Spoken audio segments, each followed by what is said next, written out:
Ce qu'on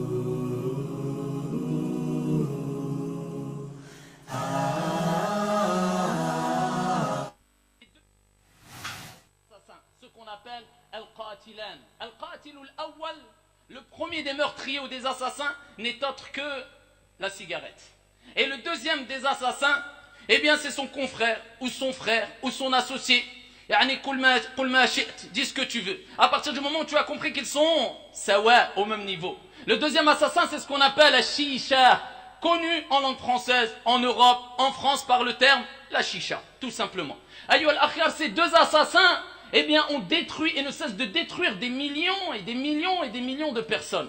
C'est bien pour ça, ayyuhal ahbab, si on revient dans les statistiques, eh bien, on voit, et ceci est formel, ayyuhal akhiyar, et ceci et des statistiques sont des statistiques tranchants, eh bien, on le voit très bien, hibbati fillah, que c'est la première cause principale de mortalité dans le monde, et certains disent la deuxième, de toute manière, c'est pas loin, eh bien, ce n'est autre que quoi?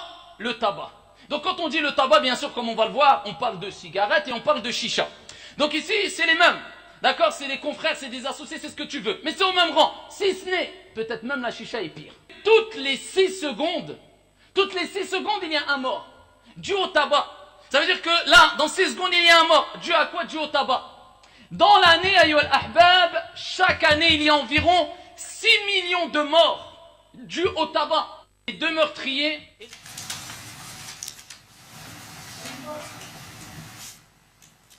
أعوذ بالله السميع العليم من الشيطان الرجيم بسم الله الرحمن الرحيم إن الحمد لله نحمده ونستعينه ونستغفره ونستهديه ونعوذ بالله من شرور أنفسنا وسيئات أعمالنا من يهده الله فلا مضل له ومن يضلل فلا هادي له أشهد أن لا إله إلا الله وحده لا شريك له أشهد أن محمدا عبده ورسوله وبعد السلام عليكم ورحمة الله وبركاته.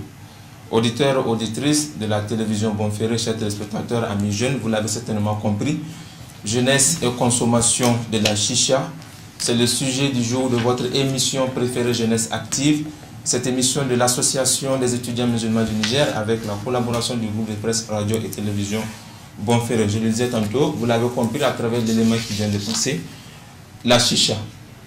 En rapport avec la jeunesse nigérienne, c'est, on peut le dire, un phénomène presque nouveau. Un peu partout dans les fadas, un peu partout dans les groupes de jeunes, la consommation de ce qu'on peut appeler la cigarette électronique prend de l'ampleur au fur et à mesure.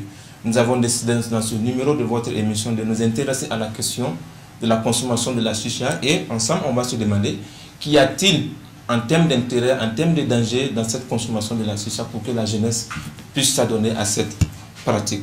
Alors, pour en parler sur ce plateau, je reçois, comme à l'accoutumée, deux invités. J'ai à ma droite Dr Sido Adamou.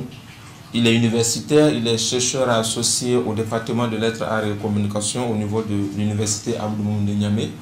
Docteur, salam alaikum. Merci d'être là une fois de plus. Merci. Et de vous retrouver après ce temps de repos, on va le dire. Merci. Merci bien et qu'Allah vous récompense pour tous ces efforts. Amen. Comme deuxième invité, je reçois Dr Soumana Al-Fazazi. Il est pneumologue au niveau du Centre national anti-tuberculose. Docteur, salam alaikum. Merci d'être là, d'avoir accepté notre invitation. Merci aussi. Je le rappelle à nos téléspectateurs, vous êtes très occupés, surtout en ces temps-ci. Et malgré toutes ces occupations, vous avez accepté de répondre à notre appel.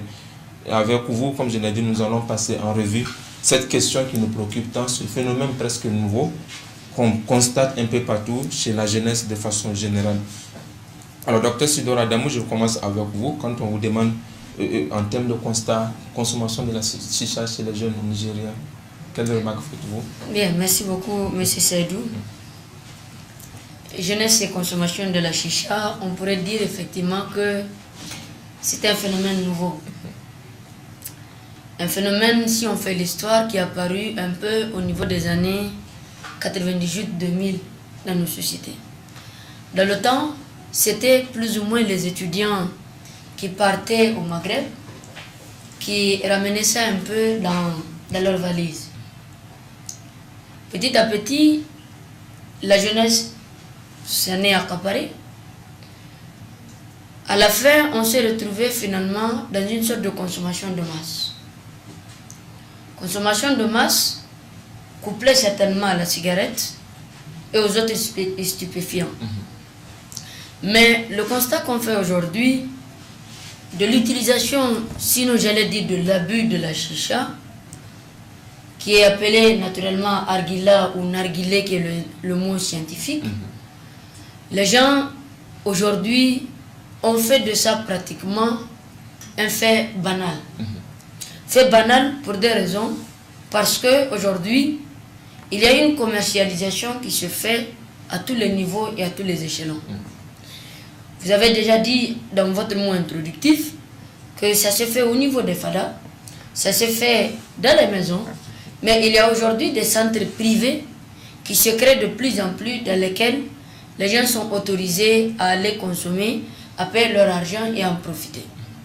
Je pense que si on devrait normalement parler de cette question, on pourrait justement dire que la jeunesse nigérienne, une fois de plus, est prise dans un nouveau engrenage. Un engrenage qui est une consommation de la fumée, une consommation, j'allais dire, abusive de la fumée, qui expose, le docteur certainement reviendra là-dessus, cette jeunesse, non seulement en termes d'économie, en termes de santé, en termes de temps et en termes de capacité. Bien, là, effectivement, on vient de le voir, c'est un phénomène, ça fait l'unanimité, il n'y a sans aucun doute, c'est un phénomène qui, au fur et à mesure, prend de l'ampleur. Alors, docteur, quand on vous demande la chicha, qu'est-ce qu'il y a dedans en termes de définition? C'est quoi la chicha? Merci beaucoup.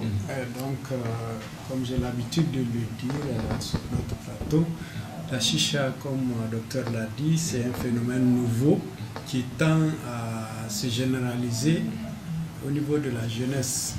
Non seulement auparavant, la fumée de la cigarette, on la considère chez le sexe masculin, mais maintenant, avec cette nouvelle phénomène, on constate que même les filles sont dedans, ce qui fait que c'est très très très grave et qu'il faut faire des choses pour sensibiliser les gens là-dessus.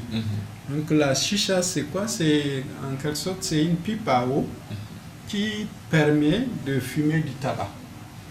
Et comment ça fonctionne? Ça fonctionne, le tabac est placé dans une bouille qui donne sur une cheminée qui va conduire à une aspiration de la fumée au fond d'une vase qui est remplie d'eau, environ 0,5 à 1 litre. Donc le tabac n'est pas brûlé, mais il est chauffé et il est partiellement brûlé.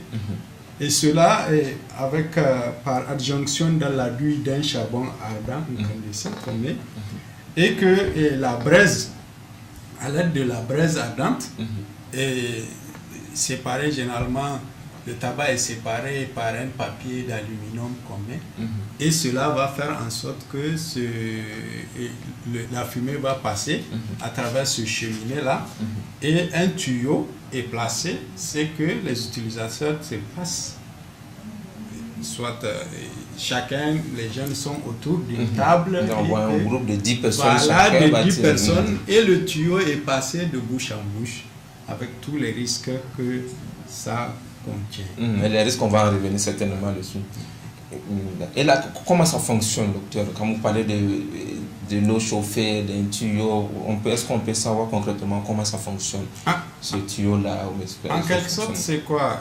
En quelque sorte, c'est un mélange qu'on fait. Ils mélangent du tabac. Généralement, en France, ils ont les pourcentages. 27% de tabac et 70% de mélasse, on appelle ça. C'est une pâte qu'on met. Et le reste, c'est des arômes qu'on met pour faire que le goût soit doux, soit aromatisé. Ou bien des agents de texture qu'on met à l'intérieur de ce mélange-là. Et des conservateurs aussi, qui sont tous nocifs. Mais au Niger, concrètement, on ne connaît pas la composition, parce qu'il paraît que à travers cette chicha, c'est l'occasion que certains jeunes profitent pour mettre les chambres indiens, pour fumer les chambres indiens, pour mettre les liqueurs dedans, de l'alcool par exemple, la bière dedans, et des fois même, il paraît même les tramoles, certains comprimés nocifs qu'on mélange, c'est tout un mélange qu'on ne sait pas, c'est eux seuls qui ont la composition exacte de ce mélange-là qui les font encourir tous les dangers sur ce plan sanitaire-là. Voilà. Et là, ces mélanges, on peut dire par exemple, les gens mettent de l'arôme, en tout cas beaucoup de mélanges, beaucoup de stupéfiants, beaucoup de produits, et on comprend que déjà c'est une occasion pour certains de se droguer, on va le dire. Oui, en quelque sorte, c'est la chicha neke, l'aspect, la cache facée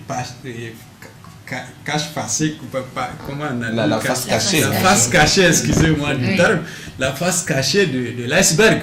En quelque sorte, c'est de façon indirecte une occasion, c'est une vraie droguerie. C'est pas des salles de chicha, c'est des salles de droguerie. Il faut dire les noms, pas les noms. Si on peut prendre des dispositions, il faut les prendre, mais c'est des vraies salles de droguerie. C'est pas seulement la chicha que les gens consomment dedans. Il y a beaucoup de choses qui sont complètement interdites, qui sont mélangées dans cette chicha-là pour être consommées. Il a dit, et là où c'est inquiété, il y a même des filles. Et d'où je vous pose la question, docteur, qui sont ceux qui consomment, ou bien qui consomment cette chicha concrètement ici? Je pense qu'il n'y a plus de groupe cible. C'est devenu une consommation, je l'avais dit dans la présentation, une consommation de masse. Les filles, aujourd'hui, sont effectivement, il y a des enquêtes qui ont montré que beaucoup de filles s'intéressent justement à cette consommation. Or, nous, dans notre société, dans le temps, même quand tu es un garçon, là, à la maison, on te surprend avec un bâtonnet de cigarette, tu considères que tu as perdu toutes les vertus d'un digne fils. Si encore nos jeunes filles tombent dans de telles perversités, c'est que notre société, finalement, n'est plus en train de tenir. Mais le grand groupe cible, c'est surtout d'abord les jeunes. Les jeunes compris entre 12, 18 et 35 ans. C'est-à-dire que c'est des groupes, au même moment où il y a eu un fleurissement des fadas, c'est à ce même titre justement qu'il y a eu une consommation surabondante de la chicha. Et pratiquement aujourd'hui on voit la fada qui n'a pas de chicha, c'est pas une fada ça ne répond pas aux normes modernes, on va le dire. En fait, le problème c'est quoi? C'est des phénomènes de mode. Oui. Au départ, c'était même un élément de décoration. Un moment, je me rappelais, il y avait un groupe qui chantait, c'est pas Guillotine, je pense, si je ne m'abuse, qui avait utilisé ça dans leur clip. Les gens se demandaient, mais ça c'est quoi? Parce que justement, parmi eux, il y avait un qui était étudiant en Algérie et qui avait amené ça. Mais eux, ils ont utilisé ça comme étant un objet de décoration dans la chanson. Mais aujourd'hui, d'objet de simple décoration, on est arrivé à un objet de consommation exponentielle d'abord du tabac, ou de la fumée, je ne dirais même pas de tabac, de consommation exponentielle de la drogue. Finalement, on se retrouve dans des dimensions où la jeunesse abandonne peut-être les bars, on allait dire, ou abandonne d'une certaine façon l'alcool, l'abus non autorisé de la chambre indienne, pour se livrer finalement à une consommation autorisée, sinon à face cachée, j'allais dire, comme il a dit, pour pouvoir effectivement utiliser, abuser, j'allais dire, sans aucune compromission, sans aucune inquiétude. Parce que dans la proposition, il a dit, les gens mettent de l'alcool, les gens mettent de la chambre indienne, finalement les gens se retrouvent à des stades où on fait une consommation autorisée de la drogue. Bien, et là on le voit, docteur, on sait tous, c'est un phénomène social. Et quand on se demande qu'est-ce qui pourrait pousser un jeune, qu'est-ce qui pourrait amener un jeune à aller vers la chicha, et pourquoi de cette consommation? Peut-être qu'on pourrait encore mieux interroger les spécialistes, les sociologues. On pourrait dire que c'est devenu aujourd'hui un phénomène de société. C'est-à-dire que, comme l'alcool, les gens essaient de faire une inhibition des problèmes. On essaie de noyer les problèmes de la consommation de cette chicha. On a dit déjà que les gens se droguent. Finalement, en prenant ces produits stupéfiants, ils se retrouvent dans certaines vapeurs. Donc, ils oublient les problèmes du quotidien. On sait que, malheureusement, c'est la réalité de nos sociétés, c'est les jeunes qui sont les plus exposés par rapport aux questions de chômage, par rapport aux questions de formation, par rapport aux questions d'éducation. Et finalement, puisqu'il faut trouver des ancrages, ils ont créé leur propre site d'ancrage. Le site d'ancrage, c'est où? C'est la FADA. Dans la FADA, toutes les formes de proposition arrivent. Parce qu'il n'y a pas justement le regard des adultes pour pouvoir contrôler parfois ce qui se passe. La FADA, et d'ailleurs aujourd'hui, le phénomène est tellement grave que ce ne sont plus des FADA qui se passent dans les quartiers, mais parfois ce sont des FADA ambulantes. Oui. C'est-à-dire que vous allez faire dans ce quartier aujourd'hui, vous serez de l'autre quartier demain, après-demain vous serez ici, ainsi de suite, ainsi de suite. Ça fait en sorte que finalement il n'y a pas un contrôle. Non seulement il n'y a pas de contrôle des parents, mais il n'y a pas aussi un contrôle de la société. Oui.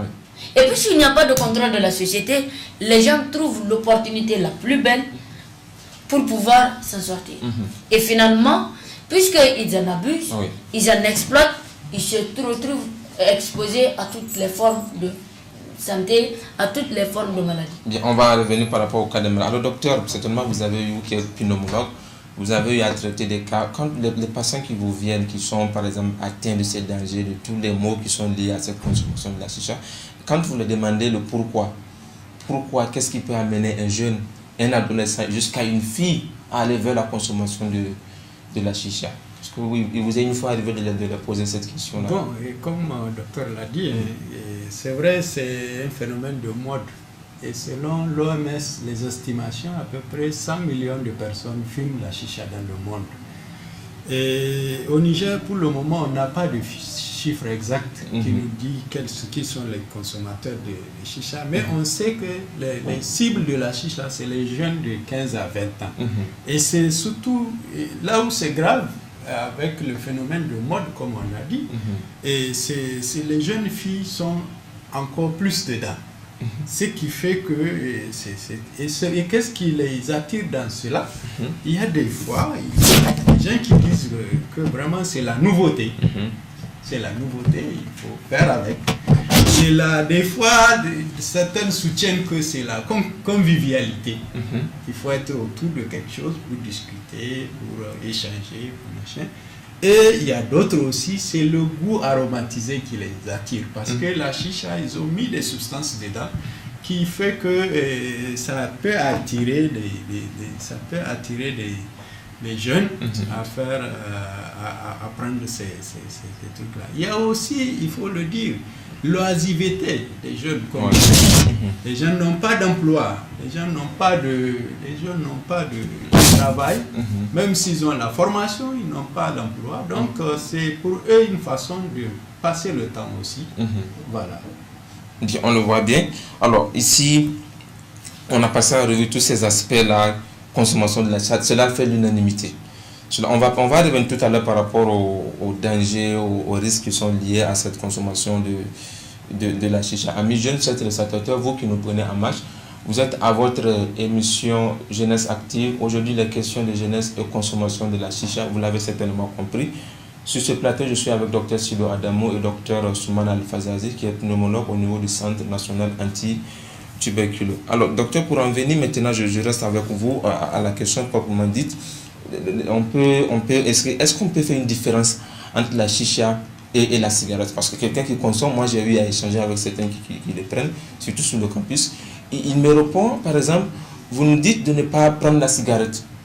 On prend encore la chicha, vous nous dites que c'est pas bon. Or, pour eux, est-ce qu'on peut faire une différence? Eh bien, y a-t-il une différence, c'est ma question, entre la chicha et la cigarette?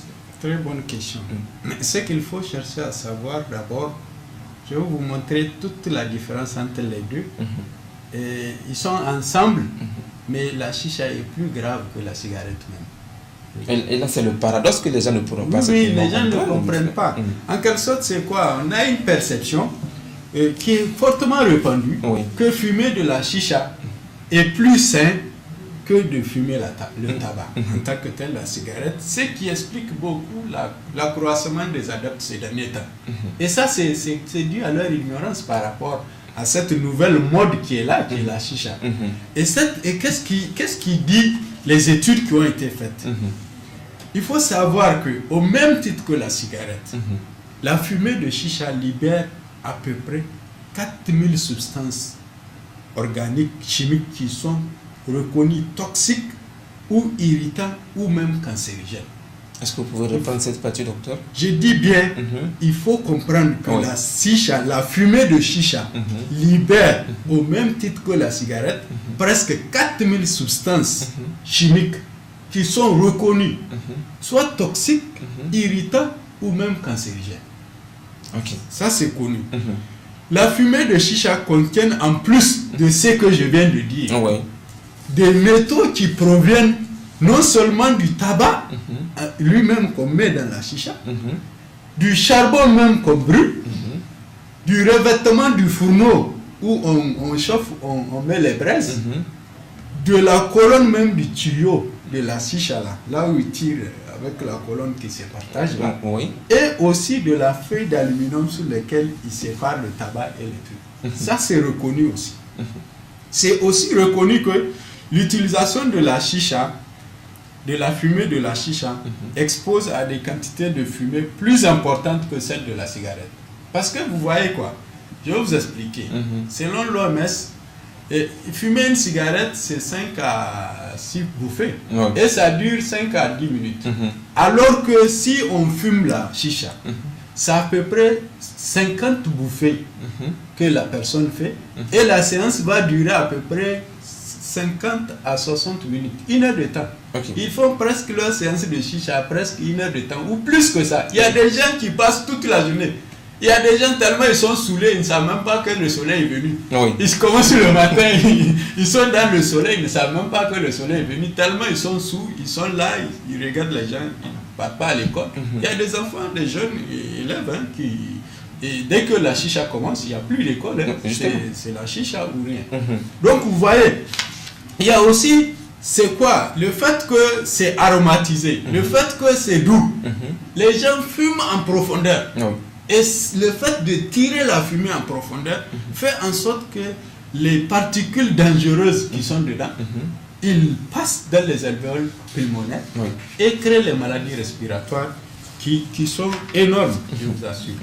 Et il était démontré que la teneur de la fumée en chicha, de la fumée de chicha, il y a des substances qu'on appelle le beryllium qui est dans la cigarette, en chrome, en cobalt, en plomb et en nickel, est plus élevée que celle de la fumée de cigarette.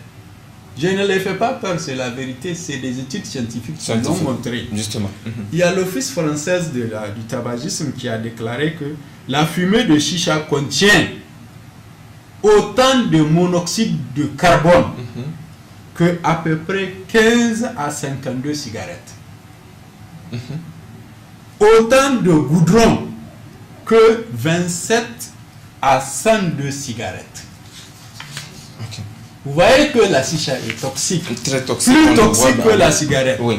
Et c'est pour ça vraiment, l'OMS a dit que les fumeurs de chicha encourent les mêmes maladies pulmonaires, les mêmes maladies cardiovasculaires, les mêmes maladies, les cancers que les gens qui fument la cigarette. Ça, c'est connu scientifiquement, les études l'ont montré, il n'y a aucun doute là-dessus. Oui. Donc, que les gens le savent, peut-être beaucoup de jeunes qui utilisent la chicha ne sont pas conscients de ces dangers, c'est pour ça qu'ils le font. S'ils le comprennent, ils comprennent que la chicha et la cigarette sont tous dangereux pour leur santé. Oui, d'accord. Là, docteur, je vais revenir à vous un peu. Par le docteur, on a vu tous les risques qui sont liés par rapport à la toxicité de cette substance qu'on appelle la chicha. On a vu le docteur l'a démontré un peu plus en profondeur. Quelle analyse, quel commentaire cela suscite chez vous pour les jeunes qui nous suivent actuellement en termes de message? Bien, il faudrait dire que finalement, notre jeunesse est sacrifiée. Elle est morte. S'il faudrait peut-être faire une projection dans le futur, au bout de tout ce qu'il a dit, ça veut dire que les prochaines années à venir, c'est pour lutter encore contre d'autres maladies, peut-être que nous ignorons aujourd'hui. Il a dit, le phénomène est tellement grave qu'il est dit qu'une heure de consommation de chicha, la bouffée de quantité de fumée que la personne prend, est l'équivalent de 20 à 40 bâtonnets de cigarettes. 40 cigarettes, ça veut dire que la personne a consommé au moins 2 paquets de cigarettes au bout d'1 heure de temps. Vous imaginez quand la personne fait 4 heures. 2 fois 4, ça fait déjà 8 paquets. 8 paquets de cigarettes, bon sang de bon Dieu, même les plus grands fumeurs ne peuvent pas le consommer en une journée. Eux, ils consomment ça en l'espace d'une seule séance. Et ça, ce n'est pas tout le monde, hein, c'est un seul. Quand la personne tire la fumée, au bout d'1 heure de temps, elle a au moins pris minimum 2 paquets de cigarettes. Oui. Pour dire justement que cette jeunesse-là, elle est malade. Elle est malade de son propre choix ou de ses orientations. Et il faudrait certainement dire à cette jeunesse que notre pays a besoin d'une jeunesse saine. Oui. Lorsque vous créez les conditions pour détruire votre propre santé à travers l'utilisation de vos propres sous, il a oublié de dire le facteur économique. Et pour acheter un appareil complet d'Ardila, c'est au moins entre 10 000 à 50 000 francs. 50 000, même 500 000, j'ai vu dans les recherches que nous avons faites. 10 000 à 50 000 ou bien au-delà. Oui. Peut-être ça c'est pour le consommateur moyen. Ceux qui ont les moyens peut-être peuvent s'en acheter plus. Oui. Mais vous imaginez que pour faire l'équipement, l'enfant est obligé de trouver 10 000 francs. Oui. Où est-ce qu'il va trouver de l'argent s'il ne travaille pas? S'il est à l'école, supposons par exemple, moi j'en connais des élèves qui ont eu des problèmes, qui sont devenus soit toqués, ou bien qui sont devenus tout simplement malades, qui ont contracté déjà des cancers. J'en connais vraiment beaucoup d'élèves. Oui. Et le problème est là, il est patent. Vous avez vu un moment quand on a vu que la consommation est devenue assez énorme, le gouvernement a pris, ou le gouvernorat de Niamey a pris des prédispositions pour dire que c'est interdit dans les lieux publics. Ok, mais c'est interdit dans les lieux publics, comment on fait de la consommation dans les lieux privés? Les gens finalement sont repartis pour faire des maisons dans lesquelles ils vont venir boire. S'ils prennent par exemple cela, moi par exemple qui y va, la personne peut dire non, je suis juste avec les amis. Mais le problème c'est qu'il va le démontrer certainement, le fumeur passif est plus exposé que le fumeur actif. Plus on s'expose à la fumée, même si on n'est pas consommateur, plus on vit encore plus de danger. Et il y a des enquêtes de l'OMS qui ont montré justement que, par exemple au niveau de la cigarette, lorsque vous consommez un seul bâtonnet de cigarette, une seule clope comme on dit, vous êtes en train de détruire au moins 11 minutes de votre vie. Vous imaginez, on a dit que le consommateur de chicha, il prend au moins un paquet. Et un paquet, ça fait 20 cigarettes. Vous faites 11 minutes fois 20, ou bien 11 minutes fois 40. Parce qu'il consomme déjà l'équivalent de 2 paquets de cigarettes en termes de quantité de fumée. 11 minutes fois 40 dans votre vie. Qu'est-ce qui va rester à la personne? Finalement, la jeunesse est détruite petit à petit. En dehors maintenant des autres substances psychotropes qu'ils ajoutent, en dehors de la drogue, en dehors de l'alcool, en dehors aussi du thé, qui est pris à une certaine dose, qui est peut-être parfois mal préparé, puisque les gens sont plus préoccupés à faire leur arguila qu'à faire le thé. Et là, on le voit, c'est encore un facteur qui encourage plus la loisivité, comme le docteur l'a dit. On le voit parce que le phénomène devient tellement inquiétant. On a vu tout récemment, même à Maradi, il y a le gouverneur qui avait fait sortir un arrêté interdisant la consommation de la chicha dans les lieux publics. Alors, le docteur, il a touché un aspect, la consommation passive de la chicha. Quelqu'un qui ne consomme pas et qui est à côté de quelqu'un qui consomme. Quels peuvent être les risques pour ce dernier? Par rapport aux patients, aux gens qui sont exposés à la fumée, c'est vrai, c'est comme la cigarette, la consommation passive, c'est-à-dire que quelqu'un qui a un fumé, ils sont exposés aussi au risque de cancer. C'est démontré scientifiquement que quelqu'un qui fume, s'il est dans la maison, par exemple sa conjointe, si un conjoint fume un paquet par jour, la conjointe, il est considéré qu'il fume 2 cigarettes par jour. Et voyons tout le monoxyde d'azote, tout le goudron que j'ai dit dans la chicha, ça fait que c'est vraiment un risque sur l'appareil respiratoire de ceux qui sont exposés comme ça à cette fumée-là. Et il y a des fois maintenant, avec cette interdiction, comme vous l'avez bien dit, les gens se mettent dans des chambres cloîtrées où il n'y a pas d'air qui circule. Ce qui fait que celui qui consomme et celui qui ne consomme pas, qui est avec eux, ils sont exposés au même risque. Au même risque. Et c'est pour ça même, par exemple, si on prend dans les familles, on le dit toujours, les familles, dans les familles des gens qui fument, on dit papa fumait, enfant tousseur. Ça c'est sûr, c'est comme ça. Parce que l'enfant n'a pas l'appareil respiratoire mûr, vous l'exposez à des substances toxiques que l'appareil respiratoire n'est pas habitué. Des fois, vous conduisez cet enfant-là, malgré lui, à faire des bronchites à répétition, des fois à faire des pneumonies à répétition, ou voire même à devenir futur asthmatique. Je vous cache rien, c'est des choses qui sont connues. Ça c'est par rapport à ceux qui sont...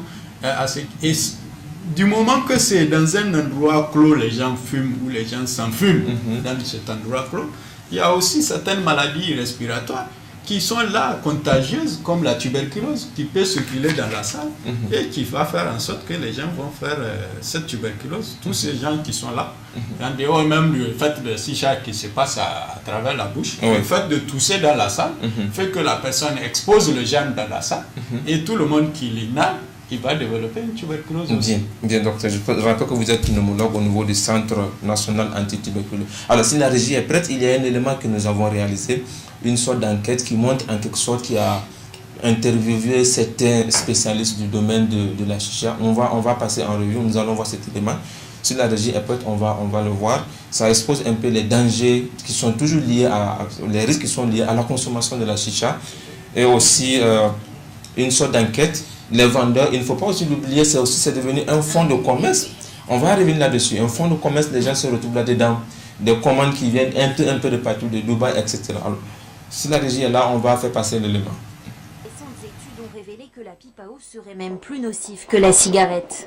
Des chercheurs américains ont démontré qu'une séance de narguilé expose le fumeur à 125 fois plus de fumée, 25 fois plus de goudron et 10 fois plus de monoxyde de carbone qu'une seule cigarette.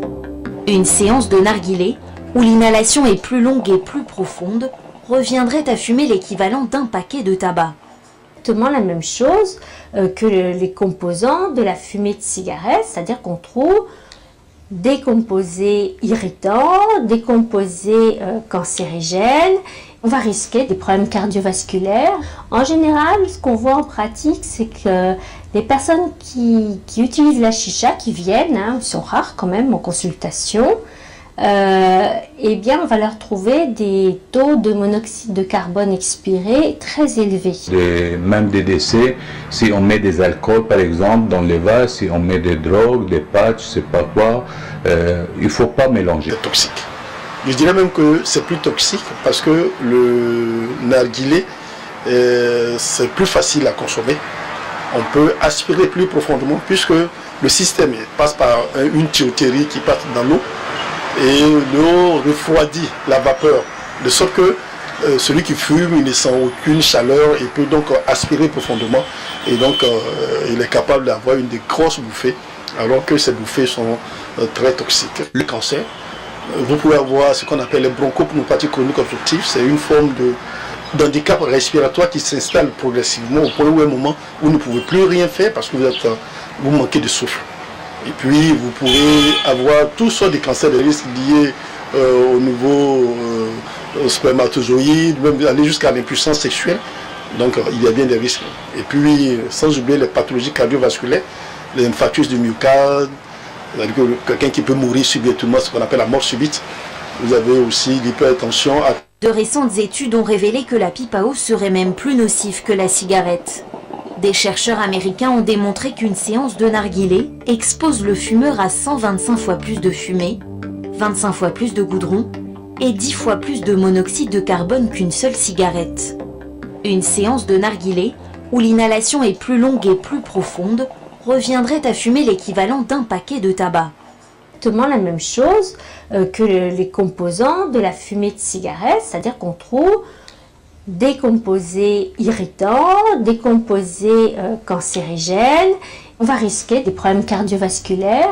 En général, ce qu'on voit en pratique, c'est que les personnes qui utilisent la chicha, qui viennent, sont rares quand même en consultation, eh bien, on va leur trouver des taux de monoxyde de carbone expiré très élevés. Même des décès, si on met des alcools par exemple dans les vases, si on met des drogues, des patchs, je sais pas quoi, il ne faut pas mélanger. C'est toxique.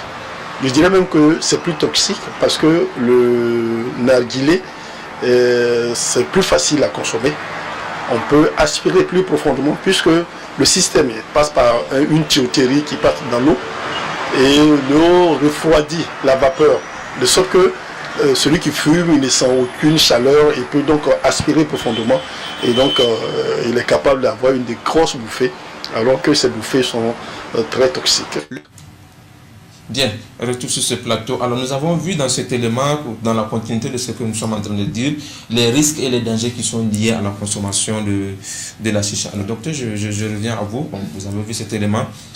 Alors, quel message pour les autorités? En termes d'interdiction, on l'a dit, c'est un fonds de commerce.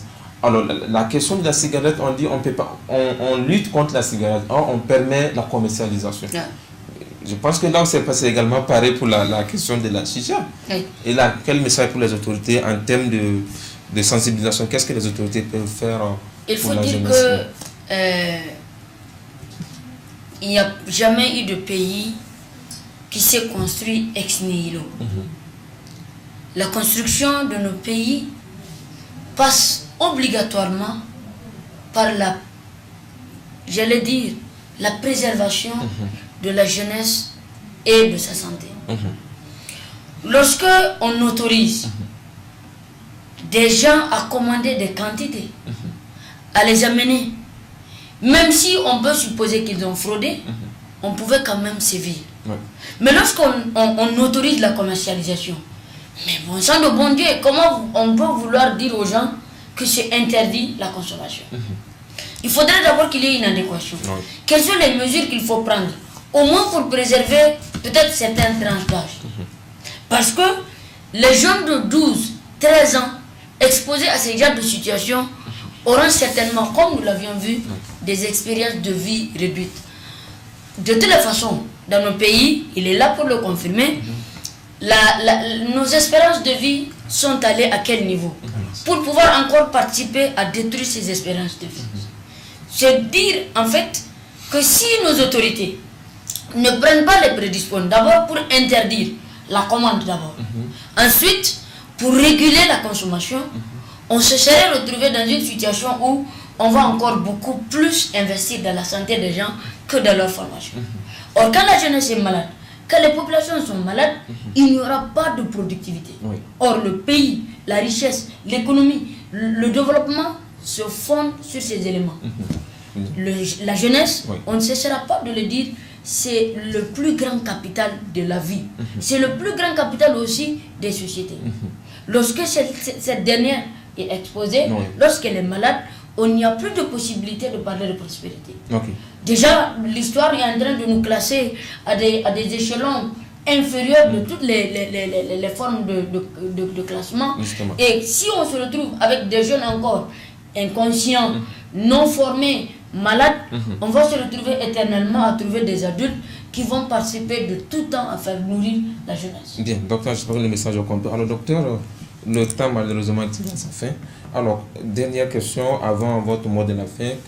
Quels sont les effets sur la santé en termes de maladies? À quoi peut s'attendre le fumeur de la chicha ou le consommateur de la chicha en termes de maladies? Merci beaucoup.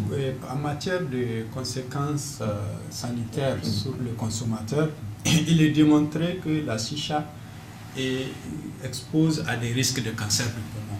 Actuellement, à cause du tabagisme masculin et féminin qui est en train de s'ajouter, le cancer du poumon est passé du deuxième cancer au premier cancer. Parce qu'auparavant, c'est le cancer du sein qui concerne la femme. Mais maintenant, comme la femme fume aussi, et le phénomène de chicha, c'est la femme est dedans, plein. Et on risque de... Le cancer du poumon est classé actuellement le premier cancer premier cancer du monde. Donc, en dehors de ce cancer du poumon, il y a les cancers des lèvres, les cancers des voies aériennes supérieures. Il y a aussi certains cancers d'autres.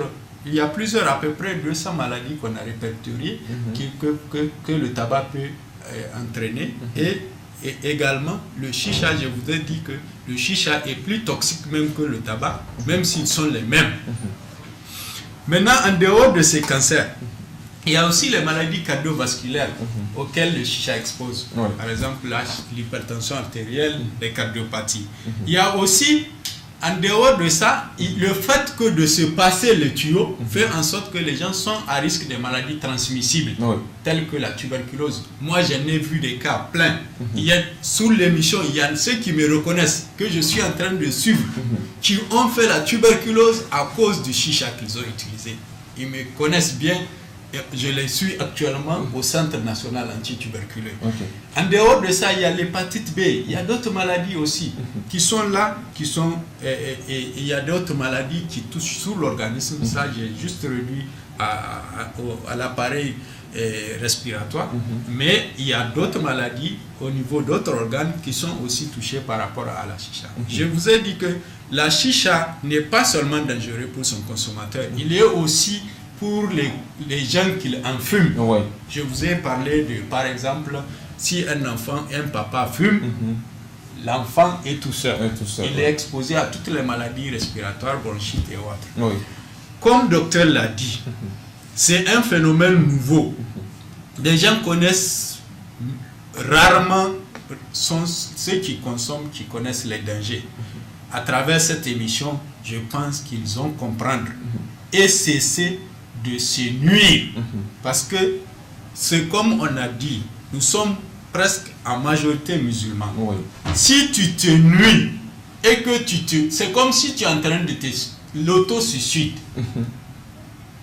Et je vous assure, je parle à la jeunesse, c'est dans la jeunesse qu'on prépare son avenir. Si on la détruit, on devient un vieillard épave. Parce que qu'ils se rendent compte qu'actuellement, ils ont toutes les capacités pour ne pas voir ces effets de ces produits, mais une fois à l'âge de la quarantaine ou de la cinquantaine, ils vont regretter les actes qu'ils ont eu à commettre étant jeunes. Donc vraiment, moi je parle, avant que quelque chose n'arrive, il vaut mieux prévenir que guérir. Avant que ça n'arrive, les jeunes doivent prendre conscience des dangers de ce nouveau phénomène et l'arrêter. Et les autorités doivent les accompagner, comme le docteur l'a dit. On ne peut pas construire un pays avec une jeunesse malade. Et c'est ça. Cette jeunesse-là, même si elle n'est pas malade aujourd'hui, elle est appelée à être malade demain. Et imagine, avec toutes les conséquences sanitaires que ça peut donner, combien de cas de cancer on voit ces derniers temps? Combien de cas de maladies inexpliquées qu'on voit? Des fois des maladies qu'on n'a même pas les remèdes qu'on voit. Donc il vaut mieux prendre des dispositions pour éviter à cette jeunesse tous les méfaits. Merci docteur, on a compris le message. Docteur, nous sommes au thème du temps. 30 secondes rapidement pour 30 secondes. Votre mot de la fin. Merci, on dira tout simplement que notre jeunesse a un devoir. On appelle à sa responsabilité pour dire qu'elle ne doit jamais, sous aucun prétexte, se détruire. Notre santé, c'est le meilleur capital que Dieu nous a donné. Et en tant que musulmans, nous allons rendre gorge devant Dieu de ce que nous avions fait de cette santé. Dieu, parmi les questions qu'il va poser aux gens le jour du Juma dernier, nous savions déjà qu'il y a la question de la jeunesse. Qu'est-ce que tu as fait de ta jeunesse avant ta vieillesse? Si tu as détruit cette jeunesse en consommation de drogue, en consommation de cigarettes, eh bien Dieu, devant lui, tu vas rendre gorge. Et parce que nous savions que nous allons rendre compte qu'il y a un Seigneur à qui nous devrions un compte rendu, nous sommes appelés à être des jeunes modèles, à être des guides et des constructeurs, des bâtisseurs, j'allais dire, de notre société. Je vous remercie. Merci docteur, merci très cher docteur, merci d'être là. Je rappelle à nos spectateurs, c'est ici que prend fin. J'étais avec docteur Soumana Al-Fazazi, il est pneumologue au niveau du Centre national antituberculeux, et docteur Sido Adamou, il est chercheur associé au département de lettres, arts et communication au niveau de l'université Abdou Moumoun de Niamey. Avec eux, nous avons passé en revue la question de la chicha, jeunesse et consommation de la chicha. Vous l'avez certainement compris, chers jeunes, amis téléspectateurs et auditeurs, les dangers, les risques qui sont liés à la consommation de cet stupéfiant que vous connaissez déjà. la solution, mieux vaut s'en abstenir. Et aussi, nous profitons pour attirer l'attention de nos autorités afin d'accompagner la jeunesse à évidemment s'abstenir dans cette lutte contre ce tabagisme passif, on va le dire. Merci de nous rester fidèles, de nous avoir suivis. On se donne rendez-vous, Inch'Allah, la semaine prochaine pour une nouvelle thématique. D'ici là, portez-vous bien et restez à l'écoute des programmes de la radio et télévision Bonferré. Assalamu alaikum wa rahmatullahi wa barakatuh. Wa alaikum salam.